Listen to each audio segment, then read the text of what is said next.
Hi, everybody. It's the show with Ron, where we take a look at the headlines of the day, try to add some context or commentary so they're not so alarming. So, today we're going to start out with possibly the most alarming headline we could ever read.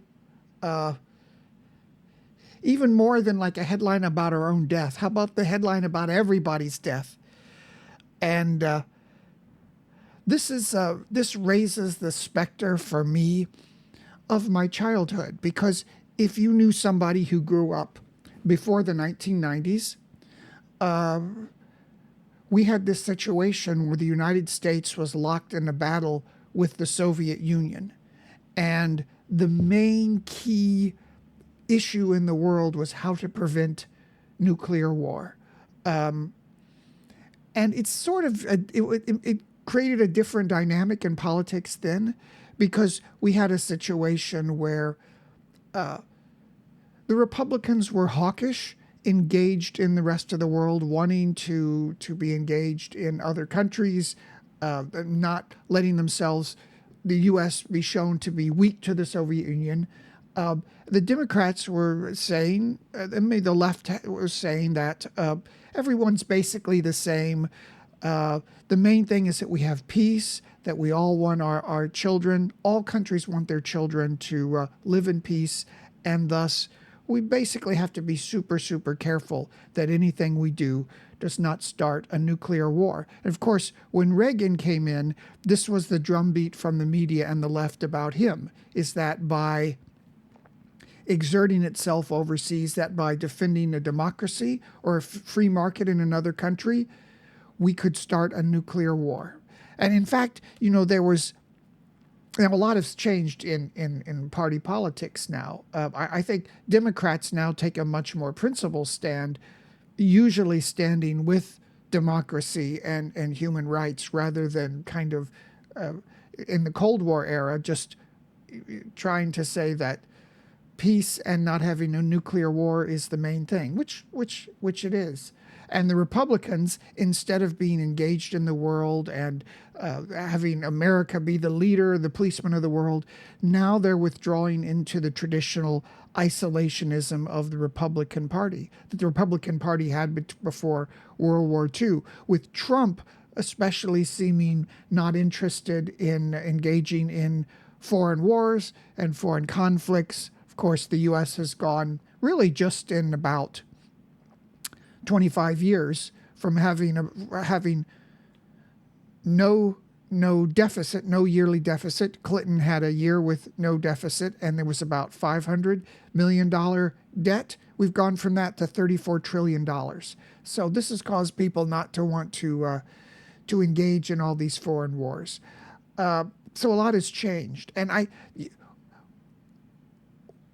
one example of what was the most emblematic is, if you remember the Dr. Seuss book called The Butter Battle Book. Well, now we might look at the Western democracies or the United States as being much more fair and liberal and good with human rights, freedom of speech, this sort of thing, and the Soviet Union's totalitarian state as being evil. But before the Soviet Union fell in 1989, 1990, before all of that collapse around the world happened, there was a different ideology, which I just tried to explain. And in the Butter Battle book by Seuss, it came down to that one side, the U.S., just butters its bread on one side, and the other side, the Soviet Union, butters its bread on the other side. And the conflict was just about that. So there really was no difference between liberal democracy in the West and a totalitarian state that controlled everything. And this idea was very much carried by a lot of the left, a lot of the Democrats, a lot of the public. It's a dumbing down of it, but you see how the fear of this situation could cause people to say, we need to have peace at any cost. And I guess when we look back at this, we'll say that since the fall of the Soviet Union, that the whole world system was derelict in not being more aggressive in dismantling these huge stockpiles of nukes. And here we are facing Armageddon again. And I remember around 1990, 1991, suddenly this fear that I had grown up with lifted because Russia was a democracy. And all these countries around the world suddenly switched to be a democracy. It wasn't like the Soviets, the communists said at all. The communists said there was an inevitable march to a totalitarian state, to communist, to their idea of fairness. But apparently, very few of these countries decided to stick with their totalitarian governments, and the ones that did, never really had that revolution, and they kept their system in place.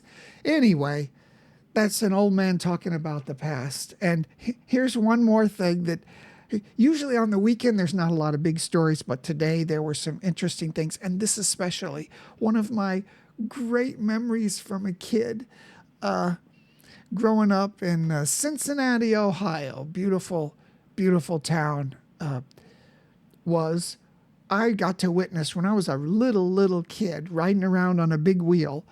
I got to witness this cicada, or colloquially we call them locust swarms, where every period, every 16 years, 22 years, 21 years, something like that, they come out of the ground and they mate, and then they lay eggs and they die. And then they wait and they gestate or germinate or whatever you call it for another couple decades. It's a really amazing thing. So, what that's caused by is it was thought that there must have been a predator that was very effective, that was eating all of the cicadas, and bit by bit, only the ones that had the longer time gestating would how do I describe this, would survive. It's natural selection. But at the same time, that predator that was eating them, they also developed that, or the ones that had the longer and longer gestation time, they also prospered. And then eventually some cataclysm wiped out the predator, and then you're left with this weird timing of the cicadas. But anyway, I just remember it was so loud you couldn't hear anything. It was just like you had to scream at people. It was like a engine roar of all the cicadas screeching, and then you'd be outside and just a big kind of ball of them were flying through the air, and they'd kind of hit you in the face. And I just remember pulling them off of me, and they're all awful. And then I had the big wheel, my brother and I, and there were just so many of them. We stuffed the big wheel completely full of them, and the whole thing vibrated as we drove along.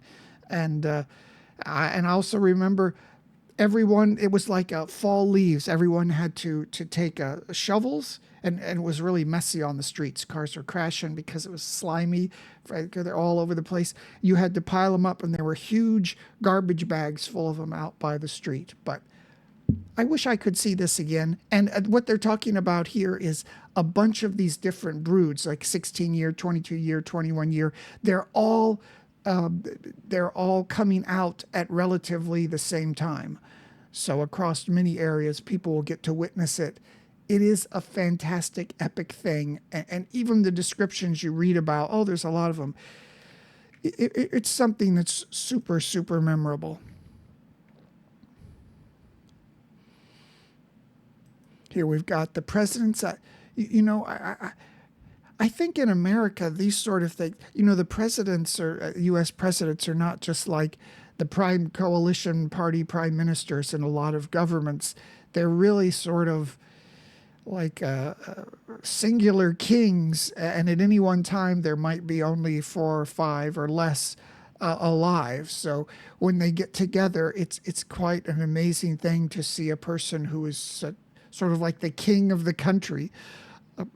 Symbolically, at least, it was always something growing up, or any time, to see all of these guys together. Consider the stuff that they know, the secrets they had to hold, the compromises they had to make, the burden of decisions they would have to make. If we have this big nuke war, they're going to have to decide with just in a few minutes whether to they'll have to launch the nukes. It's a thing where the buck stops, where they say, you're the final person who has to deal with it, and a lot of times there's not a lot of good outcomes for it. Here's the stock market going high. That's because the Fed has been set up to supercharge the U.S. economy and make sure there's not a recession during this election year.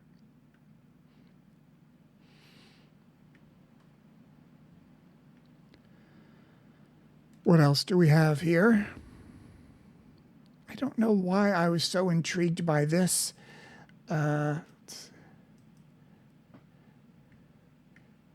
Building secret homes at train stations. I don't know why I think this is cool. It's kind of like those dummies who go into a Walmart and they camp inside somewhere in the building. This is a sort of the thing that can happen in these big companies or, undertakings where nobody's really in charge. But this is a fascinating thing.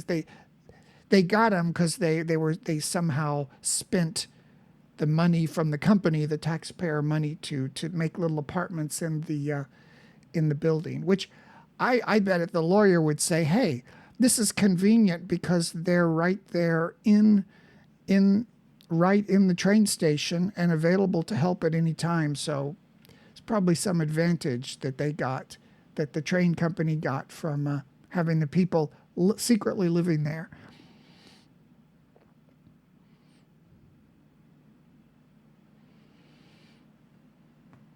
I probably heard Trump selling a Bible, and the media's gone nuts with it. How big of a story that really is, I don't know. Trump said some crazy things. Oh my, stop the presses. I'm not sure how big of a story that is, or if the liberal side of the media thinks that's an impactful story.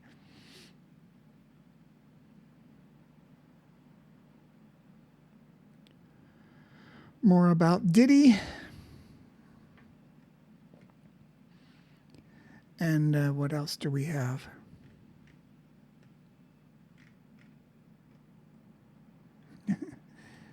Maybe I shouldn't show this, but we can read the headline: Filipino villager nailed to the cross for the 35th time on Good Friday. If you've ever seen these photos, it's a big thing they do in the Philippines, a very Catholic.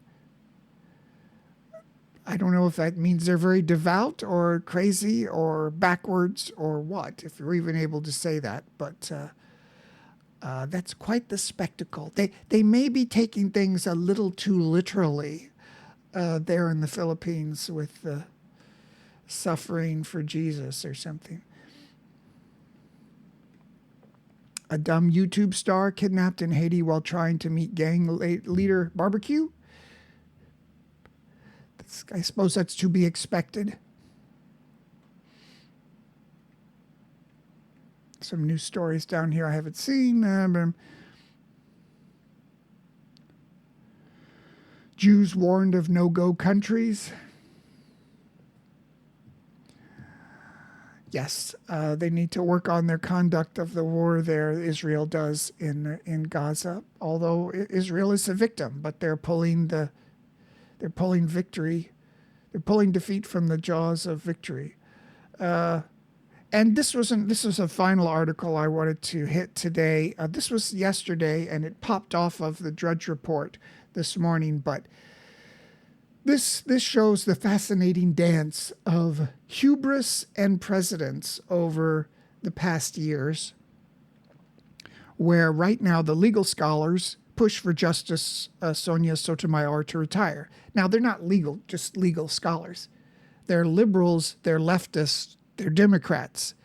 They want to make sure she retires now so Biden can appoint a new liberal justice. And it doesn't possibly fall to Trump to appoint more very ideological justices once that if in the event he comes to power. Now, you'd say, no way. And, everybody a lot of people I know They poo-poo the idea that Trump could win the presidency again. But this is the same thing that we heard in 2016. And this was the same reason why President Obama paused on appointing another Supreme Court justice, which he had the right to because I can't remember who it was, either died or had resigned. And he did it because the press had pumped the American public and the American political public so full of hot air about how Hillary had already won and that Trump was a joke and ha ha ha, and patting themselves and the whole nation on the back for electing a female president. So Obama deferred that decision to Hillary Clinton, who everyone thought was going to be president, but she wasn't. And then Trump got to not only to appoint that person, but several others as well. And the upshot of it was they got to overturn the Roe v. Wade, one of the most controversial, longstanding controversial decisions in American history in the Supreme Court era. This was the abortion ruling. How shocking that we could lose that right, that people could lose that right. So, and here they bring up, you see on social media a lot, everyone lionizing Ruth Bader Ginsburg, how wonderful and fantastic she was. That's not her legacy. Her legacy is as a foolish failure and full of arrogance because she should have gotten out of the Supreme Court when there was a Democrat president, but she didn't. And she was one of those people who Trump got to put in an ideologue in the spot. And so, the overturning of Roe v. Wade is part of Ruth Bader Ginsburg's legacy.